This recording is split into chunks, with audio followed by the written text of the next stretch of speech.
நேத்ரா டிவியில் வணக்கம் நேத்ரா நிகழ்ச்சியோடாக இணைஞ்சிருக்கிறீங்க. இன்றைய வணக்கம் நேத்ரா நிகழ்ச்சி விளம்பர இடைவெளி தொடர்ந்து மீண்டும் உங்களை நாங்கள் சந்தித்திருக்கிறோம். அடுத்த கலந்துரையாடல் பகுதி, இந்த கலந்துரையாடல் பகுதியிலும் இந்தியாவிலிருந்து வருகை தந்திருக்கக்கூடிய ஒருவரோடு அதிதியோடு தான் நாங்கள் பேச போகிறோம். இந்தியாவிலிருந்து வருகை தந்திருக்கின்றார் உலக தமிழ் கலை பண்பாட்டு பேரவையினுடைய தலைவர், அதுபோன்று முன்னாள் பாடகர், அனைவருக்கும் அறிந்த ஒரு பாடகர் காயல் ஷேக் முகமது அவர்களுடைய புதல்வருமான கலாநிதி ரஷ்மி ரூமி அவர்கள் நம்மோடு இணைந்திருக்கின்றார்கள். வணக்கம். வணக்கம். வணக்கம். எப்படி இருக்கிறீங்க? ரொம்ப நல்லா இருக்கிறேன். நீங்கள் எப்படி இருக்கீங்க? நல்லா இருக்கீங்களா? பொதுவாக இலங்கைக்கான இன்னொரு விஜயமாக இருக்குது. இது மாணவர்கள் சம்பந்தமான ஒரு நிகழ்வுக்காக வருகை தந்திருக்கிறீங்க. அங்கே மாணவர்களுக்கான ஒரு ஊக்கப்படுத்தல் சான்றிதழ்கள்லாம் வழங்கணும் அப்படின்ட்டு இந்த பயணம் எப்படி அமைய போகுது? முதல்ல எனக்கு நேத்ரா தொலைக்காட்சிக்கு என்னுடைய மனமார்ந்த நன்றியினை தெரிவித்துக் கொள்கின்றேன். ஏண்டா இந்த இலங்கையில் என்னை ஒரு செலிப்ரிட்டியாக வளர்த்து விட்டது இந்த நேத்ரா தொலைக்காட்சி தான். அதனால் முதல் கண் வணக்கத்தை நேத்ரா தொலைக்காட்சிக்கு நான் தெரிவித்துக் கொள்கின்றேன். அதாவது கிண்ணியா, அந்த கிண்ணியாவில் கிட்டத்தட்ட ஒரு 2000 ஸ்டூடெண்ட்ஸ், அந்த ஸ்டூடெண்ட்ஸ்க்கு ஒரு ஊக்கச் சான்றிதழ், அந்த மாணவர்களுக்கு ஒரு பாராட்டு விழா நம்ம பண்ணணும் அப்படின்னு சொல்லி அங்கே உள்ள சில நபர்கள் பாராட்டு விழா பண்ணுறாங்க. சபின்னு சொல்லி ஒரு நபர் பாராட்டு விழா பண்ணுறாரு. அதில் கிட்டத்தட்ட ஒரு 200 மாணவிகளுக்கு நம்ம உலகத்தமிழ் கலை பண்பாட்டு கூடத்தின் சார்பாக ஊக்கச் சான்றிதழ் வழங்கி அவங்கள ஊக்கப்படுத்துகிறோம். அந்த நிகழ்ச்சிக்காக வேண்டி தான் நான் இலங்கை பயணம் மேற்கொண்டிருக்கின்றேன். நாளை மாலை 4 மணிக்கு கிண்ணியாவில் அந்த நிகழ்ச்சி நடைபெறுகின்றது. சரி, அந்த நிகழ்வுக்கு வாழ்த்துக்கள். அதே போன்று மாணவர்களுக்கான ஊக்கச் சான்றிதழ்களை வழங்குவதற்கு தயாராக இருக்கிறீங்க. அதாவது அவர்களை ஊக்கப்படுத்துகின்ற ஒரு சான்றிதழாக மாறப்போகின்றது. இதற்கிடையில் இந்த எத்தனையோ திட்டங்கள் இருந்தது தானே ஸ்டார்ட்டில், குறிப்பாக திரைப்படங்கள் எடுக்கணும், அது போன்று பல நாடுகளில் நிகழ்வுகள் எல்லாம் போயிட்டு வந்துறீங்க. இப்போ அடுத்த கட்ட நடவடிக்கைகள் எப்படி போகுது, குறிப்பாக இந்த திரை சம்பந்தமான பயணத்தில்? அதாவது நம்ம ஒரு சொன்னோம், அதாவது பாராட்டு விழான்னு சொல்லி ஒரு படம் பண்ணணும்னு சொல்லிட்டு இருந்தேன்ல. இப்போ அது பேர் மாறிச்சு. பேர் மாறி கிட்டத்தட்ட இலங்கை கலைஞர்களே கிட்டத்தட்ட ஒரு 7-8 பேர் அதில் நடிக்கிறாங்க. இலங்கை கலைஞர்கள், இந்தியா கலைஞர்கள். அந்த படம் விரைவில் ஷூட்டிங் ஸ்டார்ட் ஆகும். ஆமாம், அதாவது கனடாவிலேருந்து ஒரு நபர் ஹீரோவாக அந்த படத்தில் நடிக்கிறாரு. முக்கியமாக இந்தியாவுடைய முக்கிய செலிபிரிட்டி அவரும் அந்த படத்தில் ஒரு முக்கிய ரோலில் பண்ணுறாரு. முதல்ல சம்பாத்தியமே சகலம்னு ஒரு படம் பண்ணியிருந்தோம். இது அதே இதில் வரும் இந்த படம். அநேகமாக இன்னும் ஒரு 2 மாதத்தில் அந்த ஷூட்டிங் ஸ்டார்ட் ஆகும். மேக்சிமம் குற்றாலத்திலும் கொடைக்கானலிலும் அந்த ஷூட்டு போகிற மாதிரி இருக்குது. அது விரைவில் வரும். சரி, அந்த விரைவில் அந்த பயணம், அந்த ஷூட்டிங், அது திரைப்பட பேர் வச்சாச்சா இன்னும் இல்லை? நாங்கள் ஒரு 4 பேர் நாங்கள் செலெக்ஷன் பண்ணி வச்சுருக்கிறோம். அந்த 4 பேரில் ஒரு பேரை நம்ம முதல்ல பாராட்டு விழா. ஆமாம், அது வச்சு இப்போ 4 பேரை வச்சுருக்கிறோம். ஆமாம், அதாவது இப்போ என்னென்னா குடைக்குள் விழா. அதாவது பார்த்திபன் சார் குடைக்குள் மலைன்னு ஒரு படம் பண்ணார் இல்லையா. இது நாங்கள் இப்போ குடைக்குள் விழா, அந்த குடையை மாதிரி போட்டு அந்த குடைக்குள்ளே அந்த ஒரு விழா. ஆமாம், படம் நேம் வச்சுருக்கிறோம். அது டைட்டில் கூட மாறலாம், பின்னால் டைரக்டர் ஒரு முடிவு பண்ணுவார். அதுக்கேற்ற மாதிரி நாங்கள் அந்த பண்ணிக்கிறோம். சரி, இயக்குனர் யார்? இயக்குனர் மனோரமா ஆட்சி இருக்காங்கள்ல, அவங்கள டைரக்ட் செஞ்ச ஒரு இயக்குனர், அது நல்ல திறமையான இயக்குனர், அருண் பாலமணி. ஆமாம், அருண் பாலமணி தான் இந்த படத்தை இயக்க போகிறாரு. இது ஃபியூச்சர் ஃபிலிம். 2 மணி நேரமும் 20 நிமிஷமும் வருது. சரி, ஒரு திட்டத்தோடு அது ஷூட்டிங்கும் ஆரம்பிக்கப்பட வேண்டும். அடுத்ததில் அதெல்லாம் பேசலாம். ஒரு பாடகராகவும் இருக்கிறீங்க. குறிப்பாக உங்களுடைய தந்தை பல முக்கியமான அனைவருடைய மனதிலையும் பதிஞ்ச இஸ்லாமிய பாடல்கள் பலவற்றை பாடியிருக்கிறார். அது மட்டுமில்லை, அவருடைய குரல் எப்பவுமே மனதை கவர்ந்ததாக இருக்கும். சினிமா பாடல்கள், ஒரு சில பாடல்களை பாடியிருக்கிறார். அதில் அந்த ஓடுகிற வண்டியோட பாடல் பாடினவர் தான் காயல், மறைந்த பாடகர் காயல் ஷேக் முகமது அவர்கள். அவருடைய நினைவை ஞாபகப்படுத்திட்டு அவருடைய பாடல் அந்த ஓடுகிற வண்டியோட உங்களோட குரலில் பாடிட்டு நாங்கள் போகலாம். அதாவது என்னுடைய முதல் அடையாளமே என்னுடைய தந்தையார் சங்கநாத செம்மல் காயல் ஷேக் முகமது அவர்கள். இப்போ அவங்க மறைஞ்சு கிட்டத்தட்ட 16 வருஷம் ஆச்சு, கடந்து போச்சு. அவங்க வந்து கிட்டத்தட்ட 1350 இஸ்லாமிய பாடல்கள் பாடியிருக்கிறாங்க.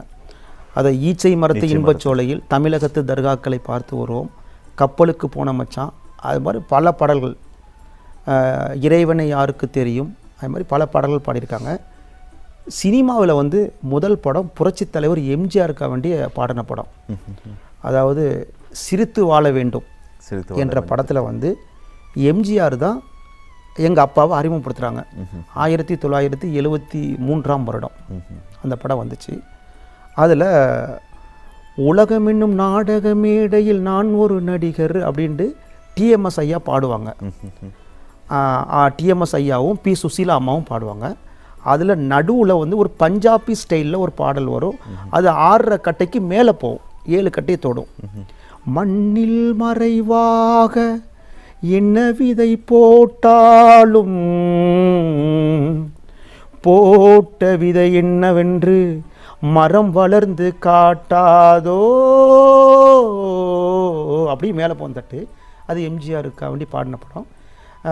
மெல்லிசை மாமன்னர் எம்எஸ் விஸ்வநாதன் அவர்களுடைய இசையில் கவியரசர் கண்ணதாசன் எழுதின பாடல் அது. அதுக்கப்புறம் வந்து கேஜே யேசுதாஸ் அவர்களும் என் தந்தையாரும் இணைஞ்சு ஒரு பாடல் பாடினாங்க. படம் வந்து தொட்டதெல்லாம் பொன்னாகட்டும். 3வது ஒரு படம் வந்துச்சு.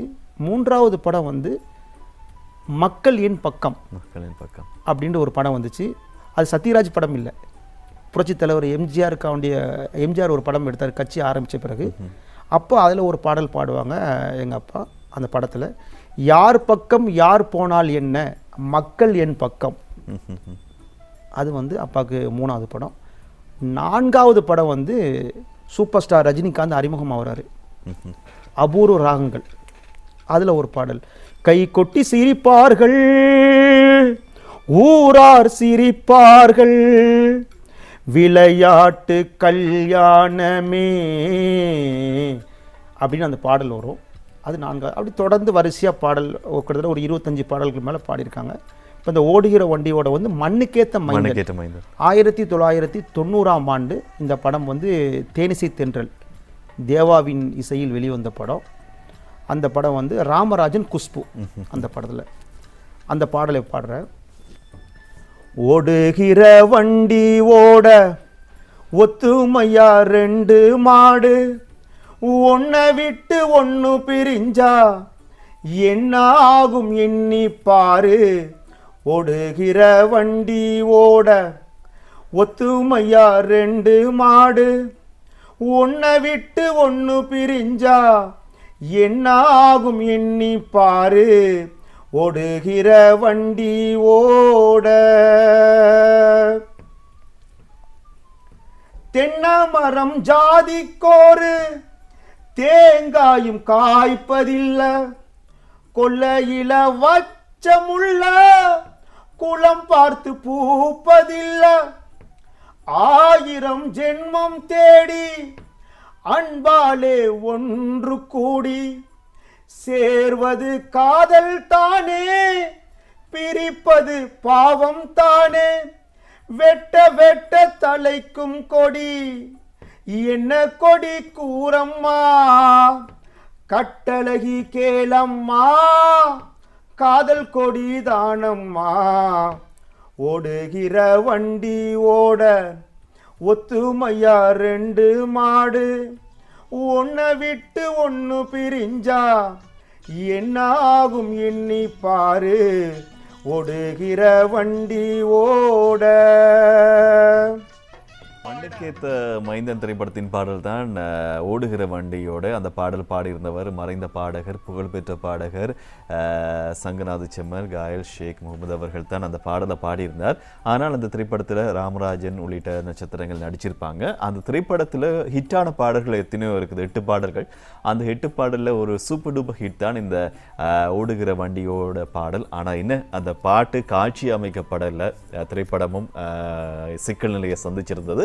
ஆனால் வேறு வேறு திரைப்படங்களினுடைய காட்சிகளை வச்சு இப்போ சமூக வலைதளங்களில் இந்த பாடல் வந்து பேசப்படுது. ஏன்னா பாட்டு ரொம்ப ஹிட், அந்த நாள்லேருந்து இன்றைக்கு வரைக்கும் போகிற ஒரு பாட்டாக தான் இருந்தது. பொதுவாக உங்களுடைய தந்தையினுடைய பாடல்கள் இஸ்லாமிய பாடல்களை பற்றி நிறைய பேசியிருக்கோம். ஆனால் இந்த நிகழ்ச்சியில் வந்து அவருடைய சில முக்கியமான அந்த சினிமா பாடல்களை பற்றி நாங்கள் பேசுனது ரொம்ப சந்தோஷம். அதில் நிறைய பாடல்கள் பாடிட்டு இருக்கிற நேரம் இந்த ஓடுகிற வண்டியோட வந்து சமூகத்தில் இன்னும் எப்படி பேசப்படுது உங்களோட வட்டாரங்களில் அதிகமாக? அதாவது 1990ஆம் ஆண்டு வந்து ஆரம்பன் வீரப்பன் அவர்கள், அவங்க தான் இந்த படத்தினுடைய தயாரிப்பாளர்கள். அப்போ இந்த படம் எடுக்கும்போது இந்த படத்தினுடைய ஷூட்டிங் காட்சி இருக்குல்ல, ஒளிப்பதிவு காட்சி வந்து நாகர்கோயிலில் நடைபெற்றுச்சு. இப்போ இந்த படத்தில் வந்து ராமராஜன், குஷ்பு, அப்போ குஷ்பு வந்து அப்போ புதுசாக அறிமுகம் ஆகுறாங்க. அந்த குஷ்புக்கு வந்து 4வது படமாக 5வது படமாக தான் இந்த குஷ்பு மேடத்துக்கு. இப்போ இந்த படம் வந்து ஷூட்டிங் பாட்டு வந்து எங்கே நடக்குதுன்னா நாகர்கோயிலில், கன்னியாகுமரி மாவட்டம், கேள்விப்பட்டிருப்பீங்கன்னு நினைக்கிறேன். நாகர்கோயிலில் ஷூட்டிங் நடைபெறுது. அப்போ வந்து தேவா சார் சொல்கிறாரு, சார் நீங்கள் வந்து நீங்களே இந்த படத்தில் நடிச்சிருங்க அப்படின்னு அப்பாவை சொல்கிறாங்க. அப்படியா சார், எனக்கு அந்த அளவுக்கு தெரியாது அப்பா சொல்கிறாங்க. இல்லை ஒன்றும் பிரச்சனை இல்லை, நீங்கள் வந்து ஒரு மாட்டு வண்டி இருக்குல்ல, மாட்டு வண்டியில் நீங்கள் ஏறி உங்கள் வண்டியில் வந்து ராமராஜனையும் குஷ்பியும் ஏற்றிக்கிறங்க அப்படின்னு சொல்லி அப்பா மாட்டு வண்டி ஓட்டுறாங்க. அதுக்கு பின்னாடி வரிசையாக ஒரு 100 மாட்டு வண்டி வருது. அப்போ அப்படியே ராமராஜன் குஷ்பியும் வச்சு மாட்டு வண்டியில் போகிறாங்க, அப்பா ஓட்டிகிட்டு போகிறாங்க. போகும்போது ராமராஜன் சொல்கிறாரு, அண்ணன் போர் அடிக்குது, ஒரு பாட்டை எடுத்து விடுங்கண்ணே அப்படின்ட்டு ராமராஜன் சொல்கிறாங்க. ராமராஜன் குஷ்பு மேடம் சொல்லும்போது அப்போ தான் அந்த பாடல் ஓடுகிற வண்டியோட பாடிக்கிட்டே போகிற மாதிரி அந்த காட்சி அமைக்கப்பட்டுச்சு. ஆனால் வந்து சந்தர்ப்ப சூழ்நிலையில் அந்த படம் வெளியே வரல. வெளியே வராத காரணத்தினால் வந்து அந்த பாடல் வந்து இன்னும் கிட்டத்தட்ட 35 ஆண்டுகள் ஆகுது. சமூக வலைதளங்களில் இன்னும் எத்தனையோ மில்லியன் போயிடுச்சு. வானொலி தொலைக்காட்சிகள் அதிகமாக பேசப்பட்ட வேறு வேறு படங்களோட காட்சிகளை வச்சு அந்த பாடல் வந்து பதிவேற்றப்பட்டு இருக்குது. ஏன்னா பாட்டு ஹிட் இருக்குது. இப்போ உங்களுடைய அடுத்தடுத்த திட்டங்கள், குறிப்பாக மக்கள், அந்த மாணவர்களுக்கெல்லாம் நிறைய உதவி செய்யணும் என்ற எண்ணத்தோடு ஊக்கத்தொகையில் தந்துட்டு இருக்கிறீங்க, ஊக்க சான்றிதழ்கள். ஆமாம். இப்போ அடுத்தது வந்து டிசம்பர் 7ஆம் தேதி இலங்கையில் பாரம்பரிய தமிழ் கலாச்சார நிகழ்ச்சிகளும் சிங்கள நிகழ்ச்சிகளும் இணைந்து ஒரு பெரிய நிகழ்ச்சி ஒன்று பண்ணுறோம். டிசம்பர் 7ஆம் தேதி அந்த நிகழ்ச்சிக்கு வந்து முக்கியமான இங்கே உள்ள அமைச்சர்கள்லாம் சந்திச்சிருக்கிறோம். அவங்கெல்லாம் வந்து கலந்து கொள்கிறாங்க. அது இல்லாமல் இந்தியாவிலிருந்து கிட்டத்தட்ட ஒரு 15 கலைஞர்கள் வர்றாங்க. அதாவது ஸ்கூல் மாணவர்கள், கல்லூரி மாணவர்கள், அது இல்லாமல் செலிபிரிட்டிகள், பாடகர்கள், இசையமைப்பாளர்கள் சொல்லி ஒரு 14-15 பேர் அந்த நிகழ்ச்சியில் கலந்து கொள்கிறாங்க. இது ஒரு மாபெரும் ஒரு என்ன சொல்லுவாங்க, இப்போ வந்து ஒரு 8 மணி நேரம் அந்த நிகழ்ச்சி பண்ண போகிறோம். அந்த நிகழ்ச்சிக்கு வந்து இப்போ உறுதுணையாக இருக்க வேண்டிய யாரெல்லாம் இருக்கிறாங்கன்னு சொன்னால், ஹட்டனை சேர்ந்த பாடகர் சலீம், நீங்கள் கேள்விப்பட்டிருப்பீங்கன்னு நினைக்கிறேன். ஹட்டன் நிகழ்ச்சி அவர் நிறைய விஷயங்கள் பண்ணார். பாடகர் சலீமும் இந்த நிகழ்ச்சிக்கு உறுதுணையாக இருக்கிறாங்க. அப்புறம் வந்து கோகுல் நிரஞ்சன் அவரும் இந்த நிகழ்ச்சிக்கு உறுதுணையாக இருக்கிறாரு. ஏண்டா எது உண்மையாக தானே சொல்லணும் அவர். அப்புறம் வந்து பிரணீதா அவங்களும் இந்த நிகழ்ச்சிக்கு சப்போர்ட் பண்ணுறாங்க. அப்புறம் சாமிலா ஜெய்னுல் அவங்களும் இந்த நிகழ்ச்சிக்கு சப்போர்ட், சாமிலா ஜெய்னுல். அப்புறம் வந்து சாபீர், அது போன்ற தினேஷ் போன்ற முக்கிய நபர்கள்.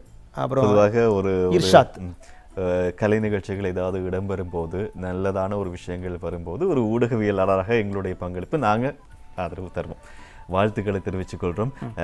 இப்போ ஓடுகிற வண்டியோடலாம் பாடியாச்சு. இறுதியாக நிகழ்ச்சி நிறைவு செய்கிறதுக்கான நேரம் வந்தாச்சு.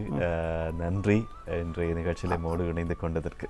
ஒரு முக்கியமான ஆளுக்கு வந்து நான் வந்து நன்றி சொல்லிக்கிறேன்.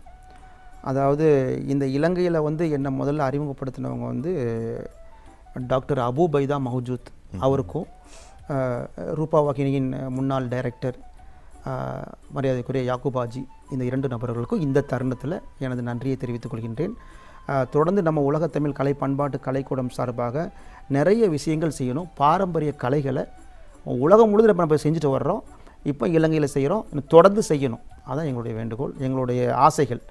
நன்றி, வணக்கம். நன்றி. இணைந்து கொண்டதற்கு இன்றைய நாளில் எமது வணக்கம் மித்ரா நிகழ்ச்சியினுடைய 3வது கலந்துரையாடல் பகுதியிலே இணைந்திருந்தார் உலக தமிழ் கலை பண்பாட்டு கூடத்தினுடைய தலைவர், சர்வதேச தலைவர் டாக்டர் ரஷ்மி ரூமி அவர்களுக்கு நன்றியை தெரிவித்துக் கொள்கின்றோம். இன்றும் காலை வேளையிலிருந்து சிறப்பான நிகழ்ச்சிகளை தந்திருந்தோம். குறிப்பாக பத்திரிகை கண்ணோட்டம், அதே போன்று 3 சிறப்பான கலந்துரையாடல் பகுதிகளோடு வணக்கம் நேத்ரா உங்களோடு பயணித்திருக்கும் நிகழ்ச்சியினுடைய தயாரிப்பாளர் கோணேஸ்வரன், அதே நேரம் எங்களுடைய கேமரா தொழில்நுட்ப சகோதரர்கள் மற்றும் தொகுப்பாளர் பிரணீதா, அனைவருக்கும் நன்றியை கூறி விடைபெறலாம். தொடர்ச்சியாக நேத்ரா டிவியோடு இணைந்திருங்கள்.